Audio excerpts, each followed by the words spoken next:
Today we're taking a look at the new Scorpion 3 Plus carbine.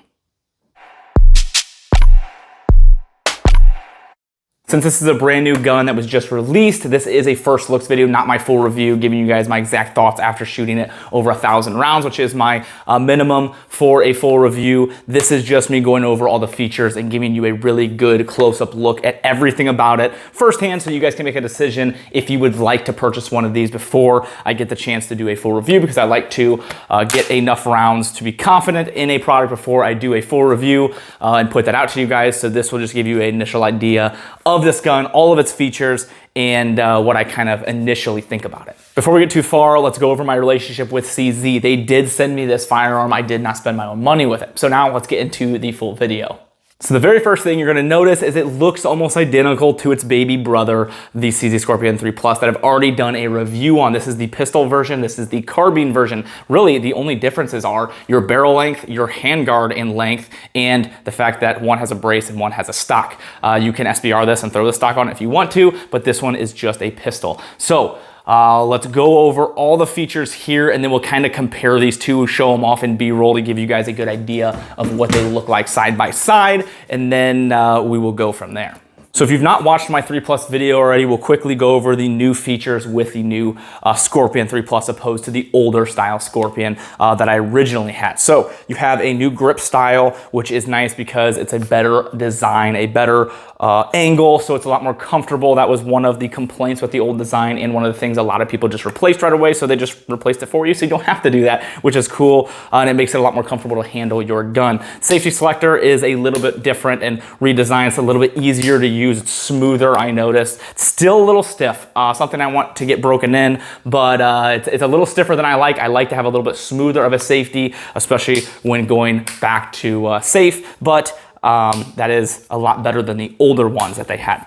Next, coming down to your biggest change, which I think had a lot of people frustrated, was their magazine change. This is now an ambidextrous style, and it is just like your AR-15. So if you're used to your AR-15s, you're gonna absolutely love this change. If you're not, and you have a lot of CZ Scorpion magazines, you're gonna hate this change, because the old magazines do not work for the new Scorpion, but the new magazines do work for the old Scorpion. So I was one of those people that had a lot of Scorpion mags, so none of those work, but I was lucky enough to get a decent amount of these new 30 round mags, and they work just fine. So that change is going to be a personal preference of what platforms you prefer. I primarily use AR-15s and more comfortable with them, so I'm happy with the change, and I'm really comfortable with that magazine position and location. But I also was very comfortable and was getting pretty good with the Scorpion style as well. So I really didn't have an issue with it. It wasn't a complaint, but I see why they did change it. Now down here, where you would normally see your magazine release, this is the bolt release. Now I've noticed this is a really difficult bolt release to actually manipulate with one finger. I found myself either having to use my thumb or putting in a lot more pressure than I think I would have to. So again, it's a brand new gun. It might just need broken in. My pistol is a little bit more broken in, so it doesn't have nearly the stiffness, but out of the box, they are pretty stiff. So this button is a little bit harder to actually manipulate and get your bolt released. Coming up, you have new sights. These sights are very usable. Are they the best things out there and the thing I'm gonna use as primary? Absolutely not. I'm always gonna put an optic on there, or if I was gonna use something as a primary, I'd probably upgrade to something different. But if you were somebody that just wanted to take this out of the box, use it as a range gun, or plinking, or you didn't really have the money for an optic, these are very usable sights. They have rotations here where you can change the sight picture and the size, so you can change that, and they look nice. They're a little bit taller, and they have a nicer design than the older ones. So again, very usable, but definitely recommend throwing an optic on this if you're gonna use it for anything other than just plinking. Now reversing a little bit, coming here to the stock. So this is a very nice, sleek, thin, lightweight stock. It does fold and collapse and locks into place, which I like. So you're not gonna have any dangling or issues. And then when you go to grab, it's just tension, you pull, and you can click it back into place. Very usable, works very well. I've ran a lot of different stocks, braces on these styles of guns. I think I've ran every single one of SB Tactical's braces, and I really like them. I only have one complaint with the stock, and that is when it is at its fullest length, it rattles quite a bit, as you can hear. Don't like that, but once you lock it into the position closer, completely loses that rattle. Very tight, very tension. So you have the 1, the 2 position, but once you go to that full extension, I don't like that. So I would like to see them fix that and get a little bit more tension in that and make it a little tighter fitting. But you do have QD points here so you can throw your sling on, which I like to see. There is nothing up front, so you'll have to add one yourself if you would like to, but it makes sense because it is a polymer handguard opposed to like an aluminum. So I get why they probably won't want to throw something in there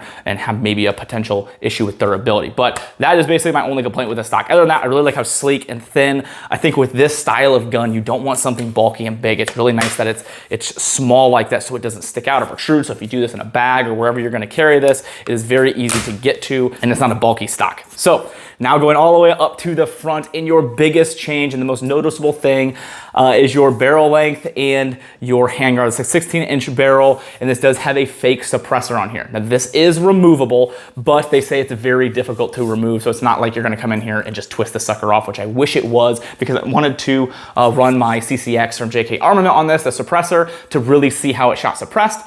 But I will have to take this probably to a gunsmith or something to get that removed. I'm still trying to work on the details on how to get that taken off, but it is removable. So if you are dedicated and like, I want a suppressor on this, don't worry, you can absolutely put a suppressor on this. These are fairly good hosts for that, but you might have to take it somewhere if you don't have the proper tools, and you will not be able to just twist it off. Now your handguard design and style is very similar right here at the lockup with your pistol, but then it changes obviously because it's longer, so you have a lot of different things to put in there. So the little one has like texturing inside the handguard. This one does not have this. This one's a little bit more basic of a handguard. But what I like about this is it's thin right here where you don't necessarily hold your gun, but then it has a swell right here, and it is really comfortable to the hand when holding the gun. So I really like the design that they did with this. Like I said, it is a polymer handguard, so it's comfortable, it's easy.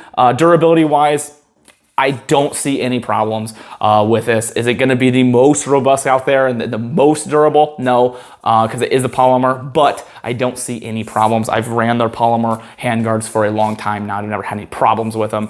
One of the biggest and coolest things about the CZ Scorpion is their charging handles, and something that everyone really likes, and the fact that you can do your HA slap. If I didn't have an empty mag, it would do that. But the other small changes that you're gonna notice is the designs here in your lower. Just has a more aesthetically pleasing look to it in my mind than the older style. So really like the improvements here. I like the fact that they have the option of a carbine. If I was gonna choose one or the other, I'd probably just choose the pistol, because I think the Scorpion's a really cool platform in a tiny setting, and it fits in bags really well, and it's good to carry in that situation. But for those of you that maybe can't have pistols, or with the new laws are scared that something's gonna happen and you can't have them anymore, it's cool that they offer you now something that if you really set on a Scorpion, but you don't wanna worry about laws and everything, you can go with this 16-inch option and have the carbine and not have any problems, and for now, until the ATF decides to change their mind, like they like to do every 6 months. So now that we've went over the upgrades, the differences, and the styling changes, and what's different than the pistol, how does this thing actually function? How does it shoot? Obviously, you guys can see that it does not come this way. I threw on some accessories like I always do whenever I get a new gun. I'm going to set it up the way that I would actually use this if I was using it for a duty-driven or a purpose-driven firearm. So I have my light, my optic. I've only shot 50 rounds through this. I wanted to get this video out to you guys as soon as possible because this was just released, so I haven't been able to do some serious testing. One of the biggest things that I was curious about is how does this recoil? How does this feel when shooting, being a longer platform? If you shot Scorpions before, you know that they have a very unique recoil impulse and recoil pattern. It's a little goofy. It's different than what you're used to. If you're used to like AR-15s or honestly any other gun, it's different. It feels weird. And I shouldn't say weird, it's just different, it's unique. This one is a little more manageable, and I think it's just because of the little added weight, the longer barrel. So it is very, very similar, because basically it's the exact same gun other than the length. So it's very, very, very, very similar, but to me it felt more manageable in this platform. So obviously this is a brand new firearm, so I can't give you guys my recommendations or anything like that, because I haven't had enough rounds through it. I wanna get a minimum of 1,000 rounds through something before I make a video and tell you guys, yes, absolutely you should buy this, it's reliable. But what I will say, this has the same internals and design as your 3+ pistol. So what I will say is I've had really, really good success with this Scorpion, along with this older Scorpion as well. I've had really good luck with all of my Scorpions that I've had. I've never had any serious malfunctions with these guns. So if that is how this is gonna run, it's gonna continue with the same reliability, then I'm gonna say you're probably not gonna have any serious issues with the carbine. Again, can't personally say that because I haven't had those round count through it yet, and I will give you guys a full review when I get to that point,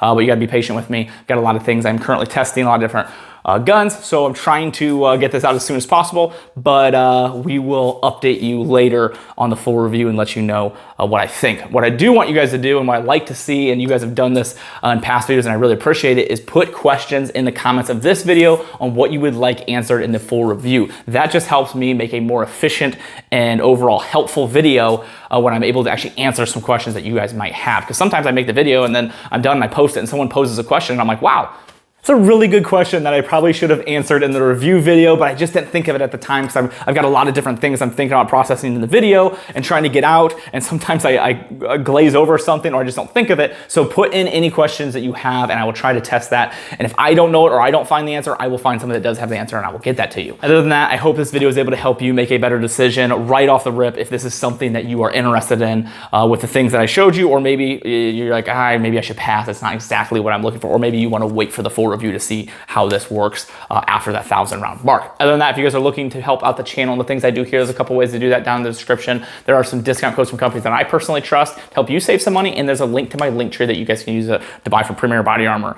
PSA, Aero Precision, and companies like that, Magpul, and anything you purchase using those links does help support the channel, and I do appreciate that. A couple companies that support me and the channel and the things I do here: Howitzer, Brownells, and Hold Up Display. Howitzer is a clothing brand that donates 5% of proceeds to charity, which is super cool, and they donated a ton of money. They've actually collaborated on a t-shirt with me if you guys are interested in picking one of those up. Link in the description. And then Brownells is a company that helps me with all these toys and accessories and everything. They really help me a ton, and I appreciate them. And you can use code TA10 to save 10% on orders $150 or more, which is awesome because they have a lot of stuff, and 10% can help a lot, especially when you're working on a build and say the build is $2,000 and then you just save $200. Now you can put that towards your flashlight and then you save money off that. It kind of can snowball. So take advantage of that discount code whenever. You can use it on pretty much anything on their website. And then Hold Up Displays, if you guys are interested in the updated video, I think I have a short of the updated side because I just did this whole side here. So I got a new wall put up, but I will be updating and doing a full video on the vault room again here because I've added a handful of new things. Other than that, guys, thank you so much and I appreciate you all.